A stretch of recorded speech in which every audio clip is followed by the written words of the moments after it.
आप परिवर्तन रैली की जो पोस्टर हैं उसमें आपका तस्वीर नहीं, कमेटी बनी नंबर में आपको उसमें नहीं, आप रह कहां जाते हैं? यही तो खूबी है कि मैं कहीं नहीं हूं और सब जगह भी हूं। नहीं और कहीं भी नहीं, मतलब आप भगवान हैं। योगी आदित्यनाथ कह रहे हैं मैं भगवान हूं। ये भी कहा कि मुसलमानों को 5-10 साल के लिए वोटिंग होनी नहीं देनी चाहिए।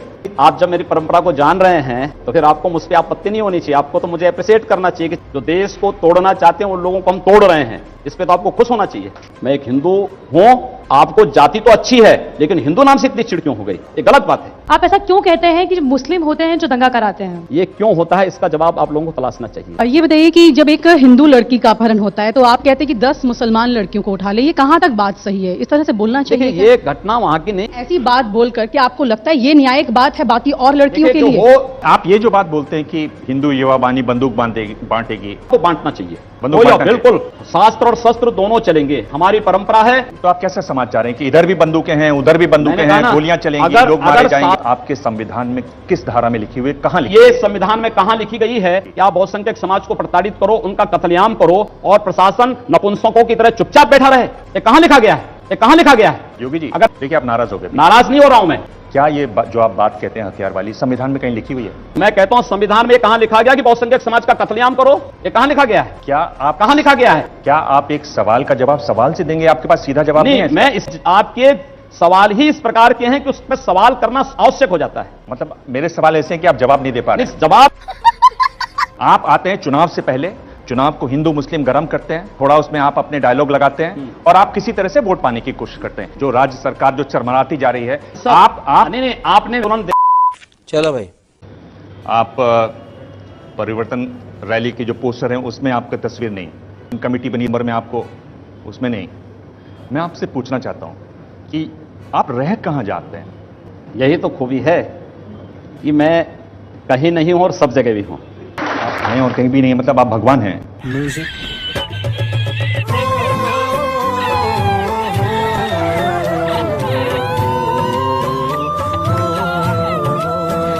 मैं सब जगह हूं। मुझे लगता है जो जिस रूप में मानेगा मैं उस जगह वहां पे हूं। योगी आदित्यनाथ कह रहे हैं मैं भगवान हूं। मैंने कभी इन शब्दों का प्रयोग नहीं किया। मैं एक योगी हूं और एक योगी के रूप में अपनी भूमिका का निर्वहन कर रहा हूं। ध्रुवीकरण की बात होती है, आपको सबसे आगे रखा जाता है। देखिए खास किस्म की राजनीति चाहिए होती है, आप सबसे पहले आते हैं। आपने कभी आत्ममंथन किया इस पर, कभी आत्मचिंतन किया इस पर? हाँ, मैं गंभीरता से आपसे सवाल पूछता हूं। आत्ममंथन के बाद ही मैं इस बात को बोलता हूं। इस देश में एक और कश्मीर को बनने से बचाना होगा और बचाने के लिए मुझे लगता है कि अपने स्वार्थों की राजनीति को तिलांजलि देकर के आगे आना होगा। नाथ संप्रदाय का बहुत बड़ा पीठ है, बहुत सम्मानीय पीठ है। इसका आप इतिहास देख लीजिए। गांधी जी की हत्या हुई 3 दिन पहले उन्होंने कहा कि गांधी जी को मारना चाहिए, ऐसा आह्वान किया, 9 महीने जेल में रहे। आप जिनको वो आपको गुरुजी मानते हैं, पिता तुल्य हैं आपके, लगातार जुड़े रहे। उन्होंने ये भी कहा कि मुसलमानों को 5-10 साल के लिए वोटिंग होनी नहीं देनी चाहिए। आप भी उसी तरह की बात करते हैं। फिर आपको तो मुझसे क्यों आपत्ति है? नहीं, इसीलिए आप जब मेरी परंपरा को जान रहे हैं तो फिर आपको मुझ पर आपत्ति नहीं होनी चाहिए। आपको तो मुझे अप्रिशिएट करना चाहिए कि चलिए मैं उस लाइन का अनुसरण कर रहा हूं। जो देश को तोड़ना चाहते हैं उन लोगों को हम तोड़ रहे हैं, इस पे तो आपको खुश होना चाहिए। इस प्रकार की बचकाना बातें किसी के गले नहीं उतरती, लोग मजाक उड़ाते हैं। आपकी पार्टी में ही एक विशेष ब्राह्मण वर्ग है जिनको इस तरह की बातें नहीं पसंद आती, जिनको आप जो ये जो कड़ा रवैया अपनाते हैं वो नहीं पसंद आता। देखिए मेरी बात किसको पसंद है किसको नहीं है, मुझे लगता है कि जिसको पसंद है वो मुझे बुलाते हैं, जिसको पसंद नहीं है मैं वहां स्वयं नहीं जाता हूं। और लोग मेरी बात को मानते हैं, मेरी बात को स्वीकार कर रहे हैं। बाकी मुझे देखिए एब्सोल्यूट कोई नहीं हो सकता है, 100% किसी की बात को कोई नहीं स्वीकार कर सकता, लेकिन जो सच है उस सच को बोलने के लिए साहस चाहिए और उस साहस को हम बोलने का प्रयास करते हैं। मैं ये कह रहा हूं कि देखिए मेरा सवाल सुन लीजिए। हमारी संत परंपरा में जाति नहीं देखी जाती है और ये अत्यंत शर्मनाक माना जाता है जब संत को किसी जाति विशेष से जोड़ते हैं। मैं एक हिंदू हूं और एक योगी के रूप में अपनी भूमिका का निर्वहन कर रहा हूं। आपको जाति तो अच्छी है लेकिन हिंदू नाम से इतनी चिढ़ क्यों हो गई? मुझे ताज्जुब होता है आपकी बात पे, भाई आश्चर्य होता है मुझे। मैं हिंदू की बात करूं तो बुरा और आप जाति की बात करें, मेरी पूरी परंपरा को जाति से जोड़ेंगे तो वो अच्छी बात है, ये गलत बात है। ऐसा नहीं है कि खास ब्राह्मण वर्ग है। राजनाथ सिंह आपकी बातों को नहीं सही मान रहे हैं। आपने कहा कि कैराना कश्मीर बनता जा रहा है, वो कह रहे हैं कि ऐसी बात नहीं है। मैंने पूरे क्या कहना चाहेंगे आप राजनाथ सिंह जी को आज? देखिए, राजनाथ सिंह जी हमारे बड़े नेता हैं, मैं उनको जो कहना उन्होंने कहा है, लेकिन मैं इस बात को बोलता हूं, देश की स्थिति जिस प्रकार से है, मैं जिस तेजी के साथ खराब हुई है, अगर समय रहते उसको नियंत्रित नहीं किया गया। वो भी कह रहे हैं कि हिंदू मुस्लिम नहीं है, ये लॉ एंड ऑर्डर है। राजनाथ सिंह ने कुछ ऐसे, तो ठीक ये बात सब लोग आप ही की पार्टी के लोग ठीक हैं। बात है ना, ठीक बात है। ये सब पहले लॉ एंड ऑर्डर की प्रॉब्लम होती है। कश्मीर में भी पहले लॉ एंड ऑर्डर की प्रॉब्लम हुई थी, बाद में 19 जनवरी 1990 घटित होता है। 19 जनवरी 1990 पे क्यों नहीं चिंतन होता है, क्यों नहीं इस पे चर्चा होती है? 19 जनवरी 1990 के बारे में कोई चर्चा आज तक नहीं हो रही है। कारण है, हिंदू मारे गए, हिंदू भगाए गए, हिंदुओं का सामूहिक कत्लेआम होता है। क्या हिंदू इस देश में कहीं एजेंडे में नहीं है? उसका कोई भी आके कत्लेआम कर ले।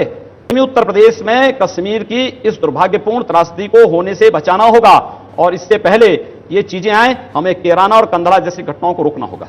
जनता को आप मूर्ख समझना बंद कर दीजिए। अखिलेश यादव बुरा है, बिजली हिंदू और मुसलमान देख के बांटी जाती है। उन्होंने आपको कहा कि भाई बिजली का तार छू लीजिए, करंट लगेगा, पता चल जाएगा। देखिए, मैंने एक कहानी पढ़ी थी बचपन में चंगू और मंगू की।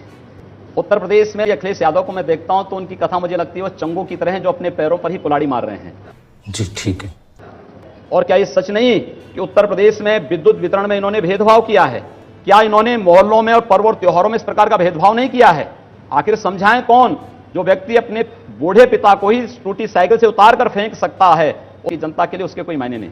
ये अन्याय है, और ये ही बताता है कि इन्होंने समाज को इसी आधार पर बांटा है। तो क्या आप जाइए ना, देखिए, या फिर ईद के समय देखिए, ये जो कट्टरपंथी वाली आपकी छवि है, हमारी कोई क्या कट्टरपंथी वाली आपने- छवि नहीं है। क्या आपने कभी मैं आप कह रहा हूं, सवाल- मैं कट्टरपंथी सवाल हिंदू सुन- नहीं हूं।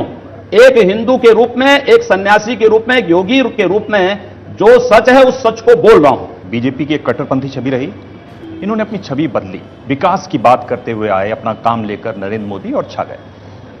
क्या आपने कभी आत्ममंथन किया है कि अगर मुझे ज्यादा लोगों की मदद करनी है तो ये एक रास्ता है जो मोदी जी ने दिखाया, इस पर चलना चाहिए?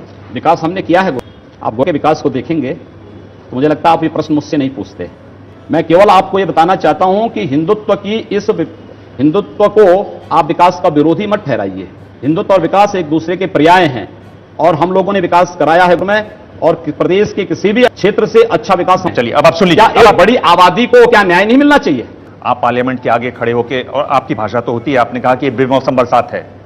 आप महिलाओं को घर से बाहर नहीं निकलने देंगे, उनको पढ़ाएंगे नहीं, भ्रूण हत्या कर देंगे। अरे प्रतिबंध लगाना है, भ्रूण हत्या पे लगाइए, उसको पढ़ाइए लिखाइए, अच्छी शिक्षा दीजिए, आगे बढ़ाइए। और हमने इसी बात को कहा, आरक्षण हर समस्या का समाधान नहीं। यही तो होता है योगी जी, आप तिरछे चले जाते हैं। पार्टी पार्टी नहीं, एक तरफ, ये सीधा रास्ता है, सुन तो लीजिए, गुमराह करने वाला रास्ता नहीं, सुन तो लीजिए, सच्चाई वाला रास्ता है, वही सच्चाई हम बोल रहे हैं। आप ऐसा क्यों कहते हैं कि मुस्लिम होते हैं जो दंगा कराते हैं? मैंने ये नहीं कहा है, लेकिन ये सच है, दुनिया में हर मुस्लिम बाहुल्य क्षेत्र अति संवेदनशील होता है और असुरक्षित होता है। ये क्यों होता है, इसका जवाब आप लोगों को तलाशना चाहिए। ये सोच, अपना इस प्रकार का वक्तव्य, मुझे लगता है कि हम इससे सहमत नहीं हैं। आप क्रोनोलॉजी समझ लीजिए। हम लोग का आधार और मुस्लिम को नहीं मानते। ये बताइए कि जब एक हिंदू लड़की का अपहरण होता है तो आप कहते हैं कि 10 मुसलमान लड़कियों को उठा ले, ये कहां तक बात सही है? इस तरह से बोलना चाहिए देखिए, ये घटना वहां की नहीं है, सामान्य बात नहीं है। आजमगढ़ में 3 हिंदू बालिकाओं का अपहरण होता है, उनका रेप होता है, उनकी हत्या होती है, FIR लॉन्च नहीं होता है। हम लोगों ने फिर प्रशासन को चेतावनी दी कि अगर आप न्याय नहीं दे सकते हैं तो क्या आप इस प्रकार का वो देना चाहते हैं कि अगर एक हिंदू बालिका के साथ ये करें तो हिंदू को भी क्या आप इस प्रकार का वो करेंगे, इस प्रकार की कार्रवाई करने के लिए मजबूर करेंगे? कानून का राज है तो कानून के अनुसार कार्रवाई करनी चाहिए, और ये प्रशासन का दायित्व है। लेकिन ऐसी बात बोलकर कि आपको लगता है ये न्यायिक बात है बाकी और लड़कियों के जो लिए? हो न्यायिक है क्या नहीं है, क्या है क्या नहीं है, ये महत्वपूर्ण ये है कि उस समय जनता के हित में जो होगा हम वो करेंगे। आप ये जो बात बोलते हैं कि हिंदू युवा बानी बंदूक बांटेगी, आप ये बोलते हैं मेरा ये कि वक्तव्य नहीं, लेकिन अगर रक्षा के लिए आवश्यक होगा तो बांटना चाहिए। बंदूक बांटना चाहिए। बिल्कुल, शास्त्र और शस्त्र दोनों चलेंगे। हमारी परंपरा है, शस्त्रेण रक्षते राष्ट्रे शास्त्र चिंता प्रवर्तते। हम दोनों को साथ लेकर के चलेंगे। एक तो अगर हम विकास की बात करेंगे तो सुरक्षा की बात भी करेंगे, दोनों साथ चलेंगे। तो आप कैसे समझ चाह रहे हैं कि इधर भी बंदूकें हैं, उधर भी बंदूकें हैं, गोलियां चलेंगी, लोग मारे अगर जाएंगे? शासन प्रशासन फेल हो जाएगा तो स्वाभाविक रूप से जनता को अपनी रक्षा के लिए स्वयं खड़ा होना चाहिए, और जनता खड़ी हो रही है। ये बात आपके संविधान में किस धारा में लिखी हुई है, कहां लिखी? ये संविधान में कहां लिखी गई है कि आप बहुसंख्यक समाज को प्रताड़ित करो, उनका कत्लेआम करो, और प्रशासन नपुंसकों की तरह चुपचाप बैठा रहे? ये कहां लिखा गया है? योगी जी, अगर न्याय पाने का अधिकार किसी एक जाति और मजहब को है तो बहुसंख्यक समाज को भी है। देखिए आप नाराज हो गए। नाराज नहीं हो रहा हूं मैं इस बात को कह रहा हूं कि संविधान किसी जाति किसी मजहब को भी छूट नहीं देती है कि सरेआम कत्लेआम करें या एक वर्ग विशेष को पलायन करने के लिए मजबूर कर दे। क्या ये जो आप बात कहते हैं हथियार वाली, संविधान में कहीं लिखी हुई है? ये मेरा वक्तव्य कहीं है ही नहीं, तो आप अपने तरीके से अपने बात को मेरे मुंह में डाल रहे हैं, तो मैं उसकी बात कहां से कर सकता हूं। लेकिन ये शास्त्र सम्मत है, तो मुझे लगता है कि शास्त्र सम्मत है तो हमें उसका अनुपालन करना चाहिए। ये कहां लिखा हुआ संविधान में? मैं कहता हूं संविधान में कहां लिखा गया कि बहुसंख्यक समाज का कत्लेआम करो? ये कहां लिखा गया है? क्या आप कहां लिखा गया है? किसने कहां लिखा है कि कश्मीर से हिंदुओं को पलायन करा दो, कश्मीरी पंडितों को मार डालो? ये संविधान में कहां लिखा गया है? क्या आप एक सवाल का जवाब सवाल से देंगे? आपके पास सीधा जवाब नहीं है। मैं इसीलिए आपके सवाल ही इस प्रकार के हैं कि उस पर सवाल करना आवश्यक हो जाता है। मतलब मेरे सवाल ऐसे हैं कि आप जवाब नहीं दे पा रहे। जवाब नहीं, जवाब के साथ सवाल करना आवश्यक है। तो आप पर यह तो मानते हैं कि संविधान में ऐसा कहीं नहीं लिखा हुआ है जो आप कह रहे हैं? संविधान में यह कहीं नहीं लिखा है। संविधान हर नागरिक को, भारत में किसी नागरिक को जाति, मत, मजहब या लिंग के आधार पर कोई भेदभाव नहीं करता है। प्रदेश में हुआ है और देश के कई राज्यों में अतीत में यह हुआ है। जनता को बुनियादी सुविधाएं देने की बजाय सपा ने 15 वर्षों में कब्रिस्तान की बाउंड्री वाल बना करके केवल ग्राम समाज की जमीन को, गरीबों की जमीनों को कब्जा किया है।